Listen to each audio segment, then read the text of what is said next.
Hey travelers, in part 2 of our trip to Portugal, we left the Algarve and drove up to Lisbon.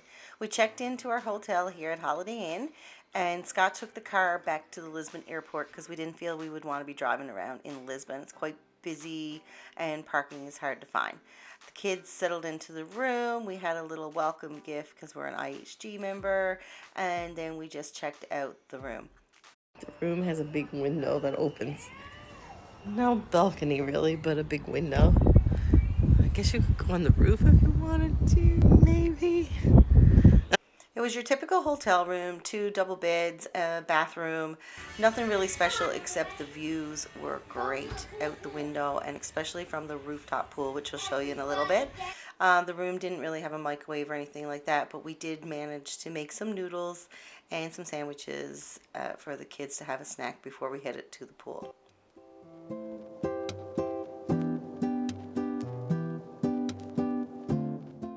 This is me snapping all my friends the size of the wine pours in Portugal. Still can't believe it.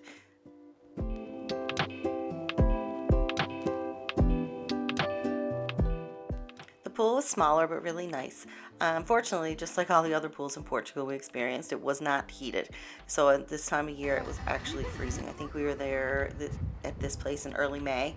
The sun was really warm, that was fine, but the kids would be froze and not stay in the pool for long.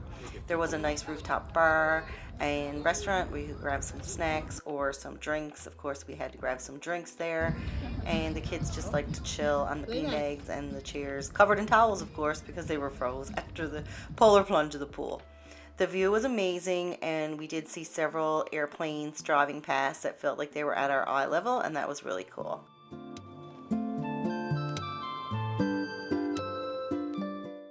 Even though the Holiday Inn was a bit farther from Center City, it was in a great location for us. All around were with restaurants, convenience stores, little parks and green spaces. The subway was also within walking distance, which was really convenient for getting around the city. I would definitely stay here if I went back to Lisbon.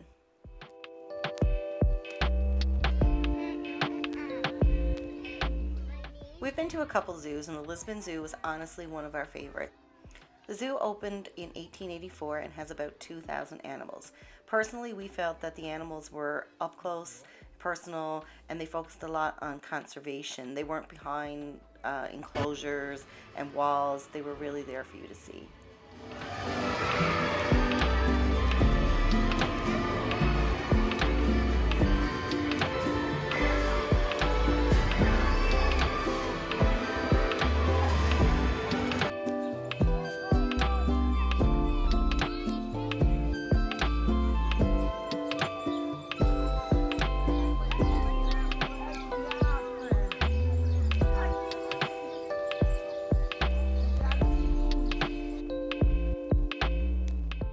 One of the things that made this zoo so unique was its cable car system. This is included in your fee in the park, takes about 20 minutes, and goes over a bunch of the animal enclosures. As you can see, it is shaded in your little car, so it is nice on a hot sunny day. The kids really enjoyed this, and it gave a nice perspective of the animal enclosures. We were able to get some great videos and pictures from this, and also a great view of the city.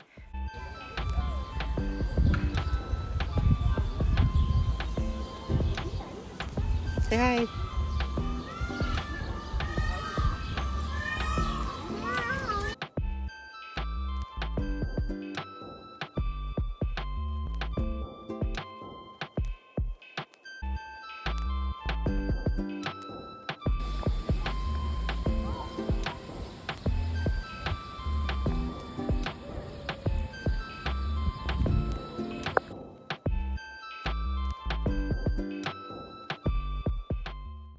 Another bonus to this zoo was that you could buy and walk around with a beer.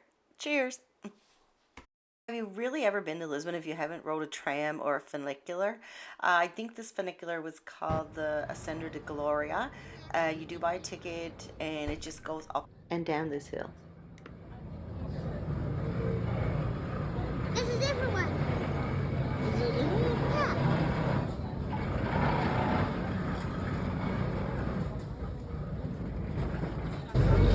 Yeah. Me and the kids rode it up while Scott walked up. He took a couple pictures of us. He didn't really feel like waiting for it or feeling really super comfortable on it.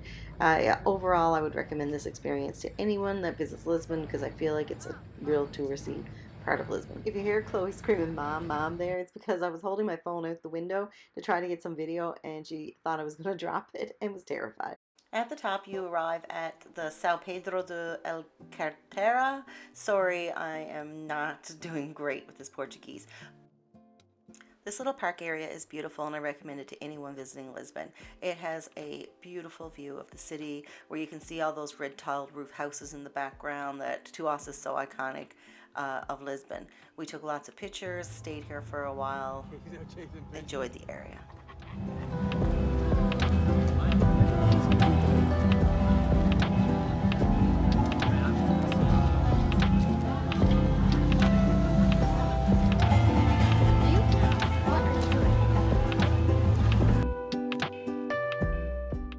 Besides the great views, they also tend to have street performers playing guitar, singing local music. They also have this guy making bubbles, and the kids just absolutely loved him. Casey spent a lot of time running around with some other kids there, chasing the bubbles, and we got to sit down and just enjoy the views and the area and take in Lisbon.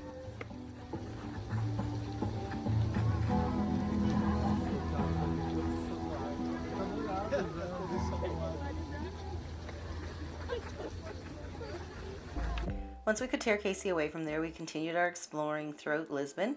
We did find some more street performers, which we stayed and watched their whole show. They were absolutely phenomenal, and the kids really enjoyed this.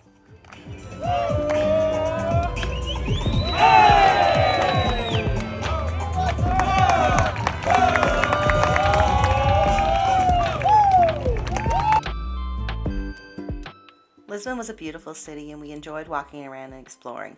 We were really amused how they stuck restaurants and tables like everywhere in little alleyways.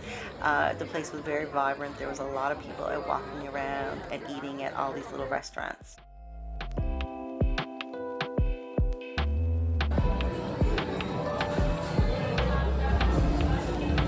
That's hilarious. And you can do the same thing with both.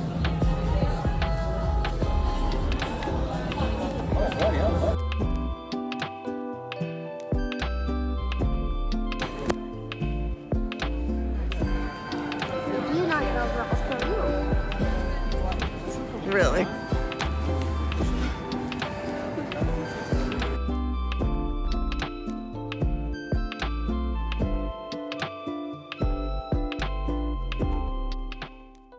To end our time in Lisbon, we packed up everything and moved into an Airbnb in the center of downtown.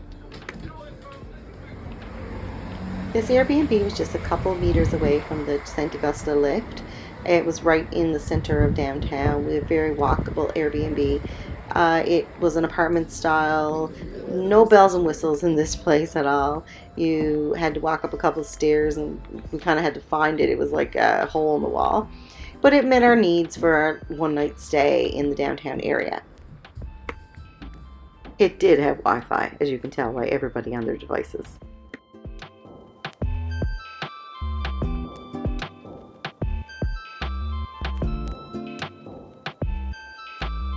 We found a cat. It's now our apartment cat. Yes. Here it is. She's come back twice. It's our cat now. I swear to Oh, God. Oh God. Oh, she's going over there. That is not safe at all. She not drop your phone. She is this far high up from the ground. Move. Ooh, Chloe, she's gone. Chloe. The kids absolutely Casey, love Mom, this cat okay, and love she's looking gone. for her. And if you can't hear it in my voice, I was a little bit terrified of the height and them out on the balcony. One thing we had to do was try Ginjinha, Portugal's sour cherry liqueur. You get it from a little window on the side of the road and they give you a shot and you just take it right there. Cheers! Of course, we couldn't come to Lisbon without exploring some of its famous landmarks, like this plaza that hosts this huge arch that was built after a 1755 earthquake destroyed a lot of the city. The kids found this day really hot and exhausting. It was super hot. We were pouring water on Casey to keep him cold. One of the stops that we made was at this pink street, which used to be Lisbon's red light district back in the day for sailors. It wasn't very impressive. I think it has a good nightlife, but for us it was just a sightseeing thing.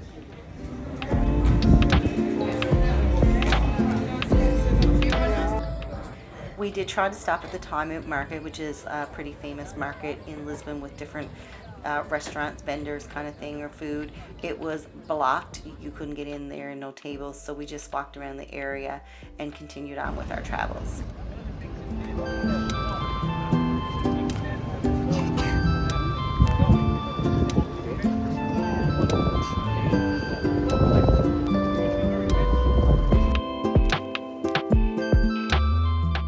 Pastel de Nata is a custard tart that is very popular in Portugal.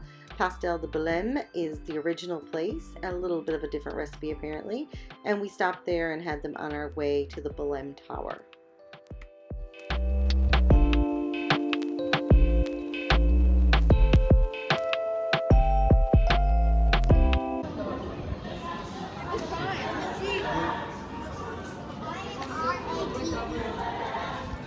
It was what? It was wrong. It was rhyme? This theater district was not far from our Airbnb, and it was one of our favorite places to walk to. It had our favorite restaurant, which was like a little tapa place, quite affordable when you're looking at a family of 4, all small meals, and it was nice to try different things on the menu.